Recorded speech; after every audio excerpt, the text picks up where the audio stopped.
One of the main questions that we're trying to answer as researchers on the Klamath River is why has the fish disease problem gotten so bad? We know that both of the hosts of the parasites are native to the system, the polychaetes and the salmon, and the parasites themselves. So it's a matter of things getting out of balance. So in trying to answer the question of why the fish disease problem is so severe in the Klamath River and how things have gotten so out of balance, it's important to remember that these fish co-evolved with this parasite, and they developed a natural resistance, and their immune system is quite adept at fighting off these infections. But some of the studies that have been coming out from the Bartholomew lab have shown that when the actinospore dose gets too high, it starts to overwhelm these fish's natural immune system response. And in a way, that's a really good thing because it means that we don't have to try to eliminate all the polychaetes or get rid of all the parasites. We just need to get the abundance of actinospores and therefore the infectious dose levels down to a level that these fish can naturally resist. We've been looking to other river basins for clues, and one big clue came from the Cowlitz River in Washington, which doesn't have the water quality problems that the Klamath has, but it does have a dam and a hatchery in the same place.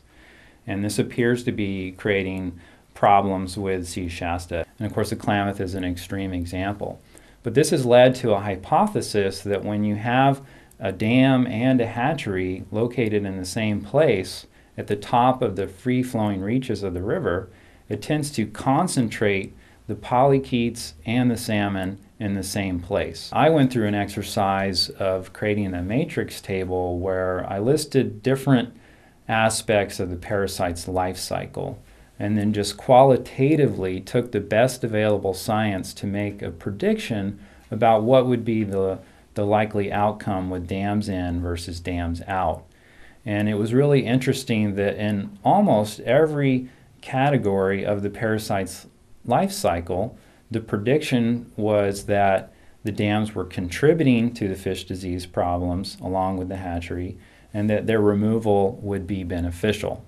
Now, we don't know yet how important those different aspects are relative to one another, and we don't know yet for all of those aspects quantitatively or mechanistically what the precise levels are. But it's a really important exercise, and I would encourage everyone to look at that table and to see for themselves. There is a little bit of uncertainty about how changing springtime temperatures with dam removal would affect fish behavior, the fish immune system, and fish diseases. But in all the other categories, it was very consistent that the prediction is that the dams are contributing to the fish disease problem. One example of an aspect of the fish disease cycle that the dams are likely contributing to is in terms of polychaetes. Polychaete abundance is potentially favored by a more stable flow regime created by the dams and their management, also by an increase in food resources, particularly planktonic diatom, which can be a really rich food source for filter feeding polychaetes. And also the dam and the hatchery are concentrating adults and adult carcasses, which then release myxospores in the same zone that we have some of the highest polychaete abundance, at the top of the zone where we have the highest polychaete abundance. And those can then be flushed downstream. So you can have over time an increase in the infection levels of the adults, which then would be predicted to increase the infection levels of the polychaetes, which then increases the infection levels in the adults, and so on and so forth.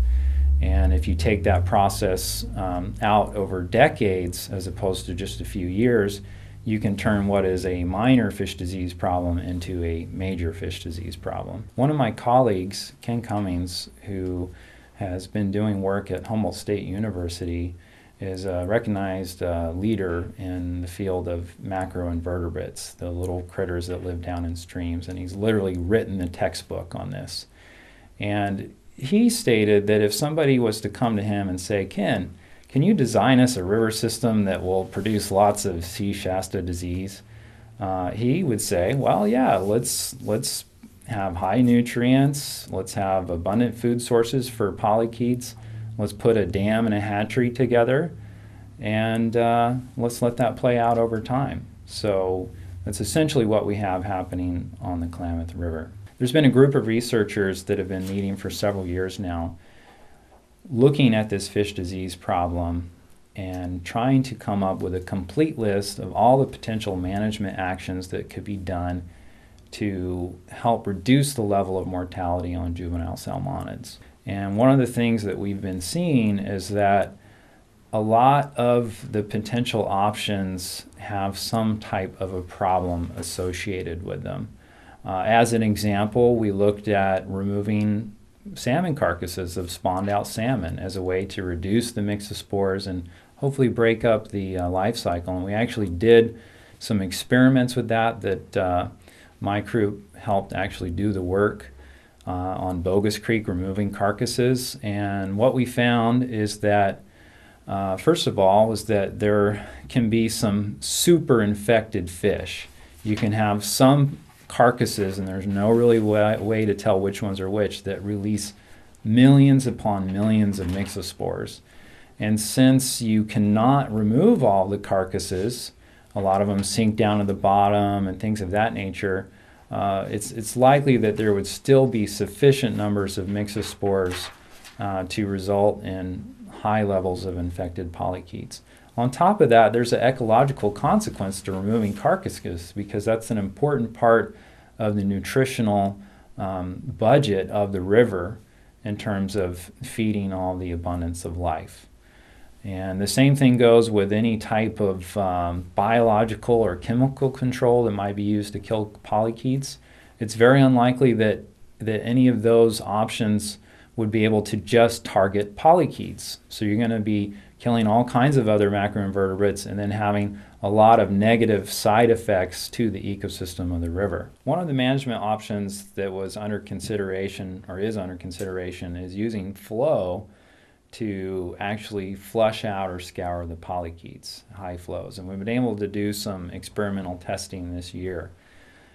And it definitely shows some promise just based on what we know about the polychaetes. Dam removal and removing the hatchery is something that has multiple benefits predicted by our best available science that we have right now.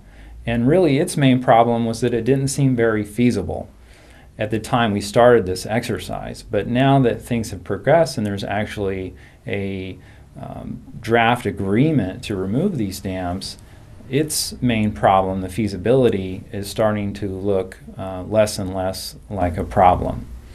However, we are really limited in terms of the amount of water that is available to achieve flows that are high enough to actually have significant mortality of polychaetes. And that's based on how much rain and snow falls in a given year and all the water management considerations that are done in the Klamath River.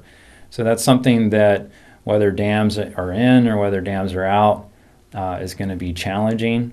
And there is some aspects of the restoration agreement that specifically address the ability to have better flow management in an adaptive manner to try to tackle some of these problems compared to the current management system. But it really comes down to how much water do we have to work with in a given year.